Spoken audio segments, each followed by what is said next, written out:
Did you know that Israel is the only country in the world to take an unspoken language, revive it, and make it their national language? Shalom, friends. My name is Akiva Gersh with Israel in 5, where we give you everything Israel in 5 minutes. Please like and subscribe. And if you have any questions or want to keep the conversation going, please do so below in the comments. It's an incredible thing.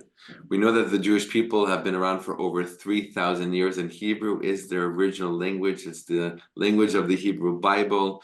According to Jewish tradition, it was the original language of the entire world until the world split off into distinct different languages.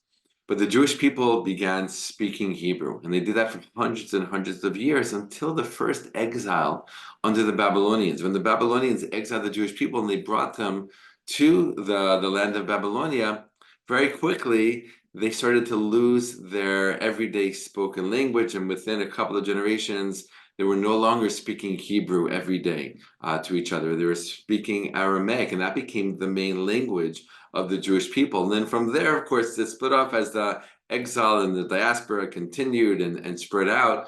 Jews picked up all kinds of languages wherever they went, wherever they were allowed to go. Of course, now Hebrew remained as a special language for the Jewish people. It just wasn't the spoken everyday language. It basically got kept in the prayer books and in the study books, right, in the books of study. So Jews throughout their history for hundreds and hundreds of years, thousands of years, they were speaking all these different languages: Aramaic, Italian, French, Yiddish, German, Arabic, eventually English.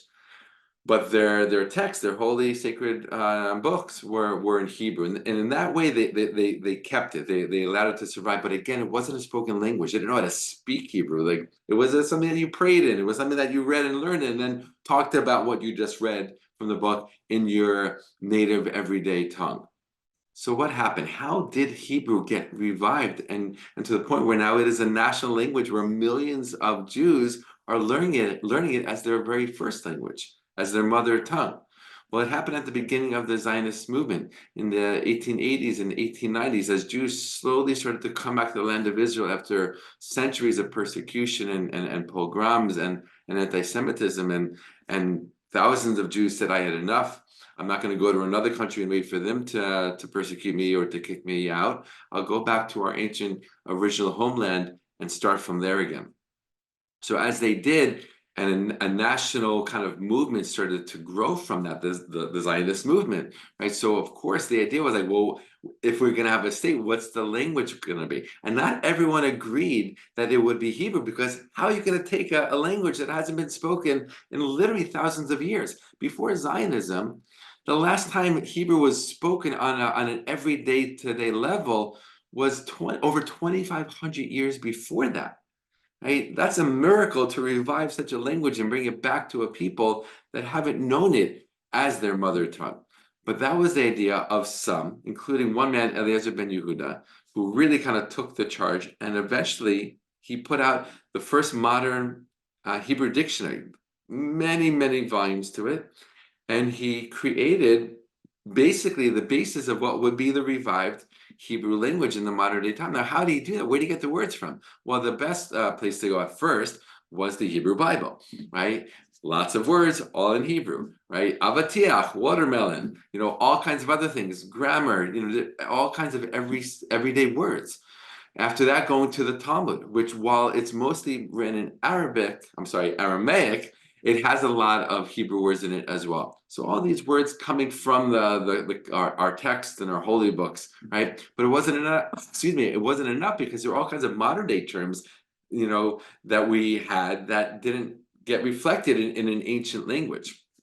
Right, a classic example. I mean, not in Eliezer Ben-Yehuda's time, but a computer. Right, you're not going to find the word computer in the Hebrew Bible. So what's the word for it? So in modern day Hebrew, the word for computer is machshev, which comes from the Hebrew word lachshov, which means to think. So a machshev is computer, something that thinks, right? One other example I'll give you, and Eliezer Ben-Yehuda actually got this from his son, right? On Hanukkah time, they were playing what they call in Yiddish the dreidel, right? That spinny thingy that they play the game with. but he wanted a Hebrew word for it. That was his whole idea. Like, stop using all these other languages. Let's use our own language. But there was no word for a dreidel in Hebrew. So we went to his son and he gave him the dreidel and he let him play with it. And he said, "What would you call this thing?" Right? In Hebrew. And I'll just tell you also that this son, his name was Itamar, was the first kid who grew up in modern day times with Hebrew as his first language.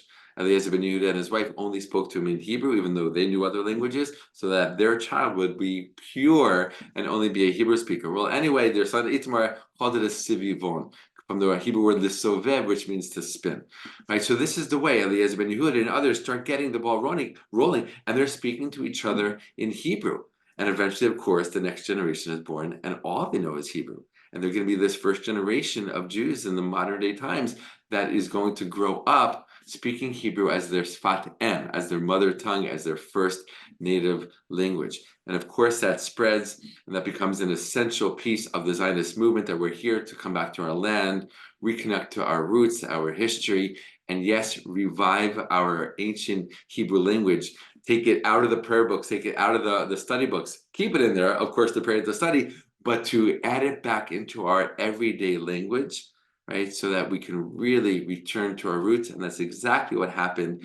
And that is why Israel is the only country in the world to revive an ancient language that went unspoken for thousands of years and turn it into its national language.